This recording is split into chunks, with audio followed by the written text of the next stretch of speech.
Everyone welcome back to my YouTube channel unique classes. तो आज हम देखेंगे क्लास 8 जो है आपकी, उसका जो चैप्टर 2 है आपका माइक्रो ऑर्गेनिजम्स फ्रेंड एंड फोए के एमसीक्यूज देखेंगे। एंड मैं आपको बता दूं कि इसका जो आपका पूरा एक्सप्लेनेशन है वो मैंने करा दी है, तो उसे जाके आप चेक कर सकते हैं, वो आपको प्लेलिस्ट में गिवन होगा। तो हमारा आज का फर्स्ट एमसीक्यू है, some plants have nitrogen fixing bacteria in their root nodules. What are these bacteria called? अब हमें यहाँ पे बोला गया है कि कुछ प्लांट्स ऐसे होते हैं जिनके जो रूट्स होती हैं उनमें क्या होता है, नाइट्रोजन फिक्सन बैक्टीरिया जो है वो होते हैं। तो अब वो बैक्टीरिया कौन से होते हैं हमें ये बताना है, जो कि नाइट्रोजन जो है उसको फिक्स कर देते हैं। आप सभी को पता है कि हमारे एटमॉस्फेयर में नाइट्रोजन जो है वो 78% है। मीन्स सबसे ज़्यादा जो है वो नाइट्रोजन है हमारे एटमॉस्फेयर में। एंड उसकी वजह से अगर नाइट्रोजन को अच्छे से फिक्स नहीं किया जाएगा सॉइल में, तो क्या होगा, जो सॉइल की फर्टिलिटी है वो ख़त्म हो जाएगी। इसीलिए उसकी फर्टिलिटी को बनाए रखने के लिए बैक्टीरियाज जो हैं वो उनको फिक्स कर देते हैं। तो उस बैक्टीरिया का नाम बताओ जल्दी से, फटाफट से अपनी कमेंट बॉक्स में। आई थिंक आप सभी ने बता दिया होगा। इसका correct answer option number D होगा, रिजोबियम बैक्टीरिया। जो रिजोबियम बैक्टीरिया है वही क्या करते हैं, वो नाइट्रोजन फिक्स जो है उसको करने में हेल्प करते हैं। नेक्स्ट फिर आपका क्वेश्चन आ जाता है, in order to take precautionary steps to control dengue we must take measure to stop the breeding of. अब हमें यहाँ पे बोला गया है कि अगर हमें कुछ प्रिकॉशंस मिलते हैं, प्रिकॉशन हमें फॉलो करने होते हैं, कुछ स्टेप्स जिससे कि जो डेंगू है उसको हम रोक सकते हैं, कंट्रोल कर सकते हैं, यानी कि उससे बचाव कर सकते हैं, उसे फैलने से रोक सकते हैं। तो उसके लिए सबसे बड़ी चीज़ क्या है, किस चीज़ को रोकना चाहिए? सबसे बड़ी चीज़ है एड्स के मॉस्किटो जो है उनको रोकना होगा। और उसके लिए आप सभी को पता है कि जगह जगह जो साफ़ पानी है उनमें ये मॉस्किटो जो है वो पनपते हैं, तो वहाँ से उस पानी को हटा देना चाहिए जब डेंगू का जो सीज़न है वो आता है। और आप सभी को पता है कि ये लगभग रेनी सीज़न में होता है ज़्यादातर। नेक्स्ट फिर आपका क्वेश्चन है, while baking cakes yeast reproduce rapidly and produce dash gas. अब हमें यहाँ पे बोला गया है कि जब हम कोई भी केक जो है उसको बेक करते हैं तो क्या होता है, जो यीस्ट है वो कुछ प्रोड्यूस करता है अचानक से। और फिर हमें बोला गया है कि वो क्या प्रोड्यूस करता है ये हमें बताने, यानी कि जो यीस्ट है वो किस तरीके से हेल्पफुल होता है केक को बेक करने के लिए। तो उसके अंदर क्या होता है, कार्बन डाइऑक्साइड जो है उसके बबल्स उसमें बन जाते हैं। इस वजह से जो हमारा डो होता है, यानी कि पिज़्ज़ा आप सभी ने खा रखा है, उसका जो डो होता है वो फूल जाता है, उसमें बबल्स आ जाते हैं और हमें वो उसके साइज़ से बहुत ज़्यादा दुगना इंक्रीज़ हुआ दिखता है, यानी कि जितना पहले हमने बनाया था उससे ज़्यादा दिखता है। नेक्स्ट फिर आपका क्वेश्चन है,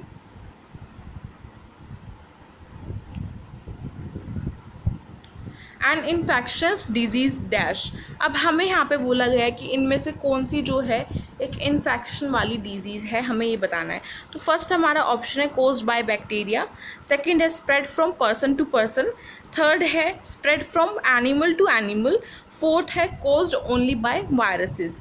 तो हमें पता है इसका करेक्ट आंसर क्या होगा, ऑप्शन नंबर ए होगा। जितनी भी जो इन्फेक्शन वाली डिजीज़ होती हैं वो spread from person to person, option number B correct है। स्प्रेड होते हैं यानी कि वो फैलते हैं पर्सन टू पर्सन से, यानी कि अगर कोई इन्फेक्शन वाला पर्सन है जिसको कोई बीमारी लग चुकी है, तो जो हेल्दी पर्सन है अगर वो उसके कॉन्टेक्ट में आता है तो उसको भी वो बीमारी लग सकती है। नेक्स्ट फिर आपका क्वेश्चन है, which one of the following is not produced by the process of fermentation. इसे में हमसे पूछा गया कि इन चारों में से देखकर बताओ कि कौन सा जो है वो प्रोड्यूस नहीं किया जाता है फर्मेंटेशन के प्रोसेस से। तो वो होगा हमारा मिल्क, क्योंकि चीज़, अल्कोहल एंड वाइन जो है वो फर्मेंटेशन के प्रोसेस से बनाया जाता है, लेकिन मिल्क जो है वो हमें काऊ से मिलता है, गाय से मिलता है। नेक्स्ट क्वेश्चन फिर आपका है, नेक्स्ट आपका क्वेश्चन आ गया है, amount of nitrogen in the atmosphere is. अब हमें यहाँ पे बोला गया है कि जो हमारा एटमॉस्फेयर है उसमें नाइट्रोजन गैस कितने अमाउंट में होती है। तो मैंने अभी अभी आपको बताया था थोड़ी देर पहले कि जो नाइट्रोजन है वो हमारे एटमॉस्फेयर में सबसे ज़्यादा पाई जाती है और उसकी परसेंटेज भी मैंने आपको बताई थी। तो इसका करेक्ट आंसर सभी को देना है। इसका करेक्ट आंसर ऑप्शन नंबर 3 होगा 78%। जो 78% है नाइट्रोजन वो हमारे एटमॉस्फेयर में पाई जाती है। नेक्स्ट क्वेश्चन आपका आ गया है। नेक्स्ट क्वेश्चन क्या है, scientist who discovered fermentation is. अब हमें यहाँ पे बोला गया है कि कौन सा साइंटिस्ट है जिसने फर्मेंटेशन प्रोसेस को डिस्कवर्ड किया था। तो फटाफट से अपना आंसर बताइए। तो आई होप आप सभी ने इसका करेक्ट आंसर बता दिया होगा। इसका correct answer option number B होगा, यानी कि सेकंड होगा। लुइस पास्चर जो है उन्होंने फर्मेंटेशन का प्रोसेस जो है सभी को बताया था, पहली बार उन्होंने इस प्रोसेस को डिस्कवर किया था। ठीक है, फिर नेक्स्ट आपका क्वेश्चन है, A medicine that kills or stop the growth of harmful disease causing microbes is known as। अब हमें यहाँ पे बोला गया है कि वे मेडिसिन्स जो कि जो डिजीज़ है उनको फैलने से और ख़त्म करने से और रोकने में हेल्प करती हैं, वो कौन सी डिजीज़ होती हैं, वो कौन सी मेडिसिन्स होती हैं, ये हमें बताना है। तो हमारा फर्स्ट ऑप्शन है antibiotics, and antibiotics is correct answer because जो एंटीबायोटिक्स हैं वही हमारी मेडिसिन्स होती हैं जो कि जो डिजीज़ लग जाती है माइक्रोब्स की मदद से, वो उन्हें रोकने में हेल्प करती है या फिर उन्हें ख़त्म करने में हेल्प करती है। ठीक है, फिर नेक्स्ट आपका क्वेश्चन होगा, नेक्स्ट आपका क्वेश्चन है, common cold is caused by which type of microbe. अब हमें यहाँ पे बोला गया है कि जो कॉमन कोल्ड है वो किस टाइप के माइक्रोब से होता है। तो फर्स्ट ऑप्शन आपका बैक्टीरिया है, सेकंड वायरस है, थर्ड है आपका एल्गी, फोर्थ है आपका फंगी। तो correct answer option number B होगा वायरस। जो वायरस है उसकी मदद से क्या होता है, कोल्ड होता है। कॉमन कोल्ड यानी कि जो खांसी जुकाम हमें हो जाता है वो वायरस की वजह से होता है। नेक्स्ट फिर आपका क्वेश्चन आ जाता है,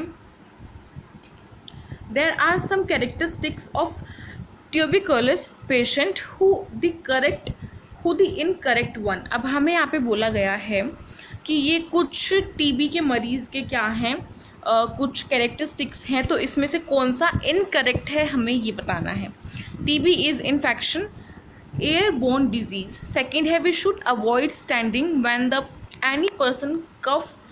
थर्ड है, it is caused by lactobacillus bacteria, and fourth है ऑल द अबव। तो करेक्ट आंसर आपका ऑप्शन नंबर सी होगा। इन्होंने यहाँ पे बोला है कि इनकरेक्ट हमें बताना है।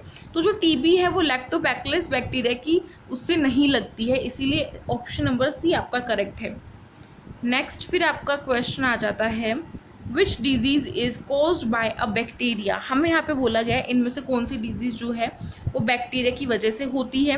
तो अभी अभी हमने पीछे पढ़ा पिछली स्लाइड पे कि जो टीबी है वो बैक्टीरिया की वजह से होती है, एंड देन आपका correct answer option number B होगा टीबी। नेक्स्ट फिर है, अच्छा इसी में मुझे ये बताओ कि मलेरिया किसकी उससे होता है, कोल्ड किससे होता है और चिकन पॉक्स किससे होता है। कमेंट में जाके बताओ कौन से जो माइक्रोब्स हैं वो इनके लिए दोषी ठहराए जाते हैं। नेक्स्ट फिर आपका क्वेश्चन है, कोविड-19 is caused by which micro organisms. तो फर्स्ट ऑप्शन आपका वायरस, सेकंड है बैक्टीरिया, थर्ड है फंगी, एंड फोर्थ है प्रोटोजोआ। तो आपका करेक्ट आंसर क्या होगा, हमें यहाँ पे बोला गया है कि जो कोविड-19 है वो किस माइक्रो ऑर्गेनिजम्स की वजह से होता है, हमें ये बताना है। तो देखो कोविड-19 का दूसरा नाम क्या होता है, कोरोना वायरस होता है। तो जो कोविड-19 है वो वायरस की वजह से होता है। आपको ये बात आपको याद रखनी है अच्छे से। हो सकता है आपसे पेपर में पूछ लिया जाए बिकॉज अभी अभी ये ट्रेंडिंग है, चला हुआ है, इसीलिए। तो ऑप्शन नंबर आपका ए करेक्ट होगा। आगे हमारे सारे जो भी एमसीक्यूज थे वो कंप्लीट हो चुके हैं। तो आई थिंक आपको वीडियो पसंद आई होगी। अगर पसंद आई हो तो प्लीज़ इस वीडियो को लाइक कीजिएगा, अपने फ्रेंड्स में शेयर कीजिएगा, एंड अगर न्यू है तो प्लीज़ सब्सक्राइब कर दीजिए हमारे चैनल को, एंड साइड में जो बेल आइकन है उसे कर दीजिए प्रेस, जिससे कि न्यू वीडियोज़ की नोटिफिकेशन आती रहे। एंड आप चाहे तो हमारे टेलीग्राम ग्रुप को ज्वाइन कर सकते हैं, लिंक आपको डिस्क्रिप्शन बॉक्स में मिल जाएगी। और चाहे तो यूनिक क्लासेस हमारी इंस्टाग्राम आईडी है, इसे भी जाके आप फॉलो कर सकते हैं। मिलते हैं एक न्यू वीडियो के साथ। Thank you so much for watching this video.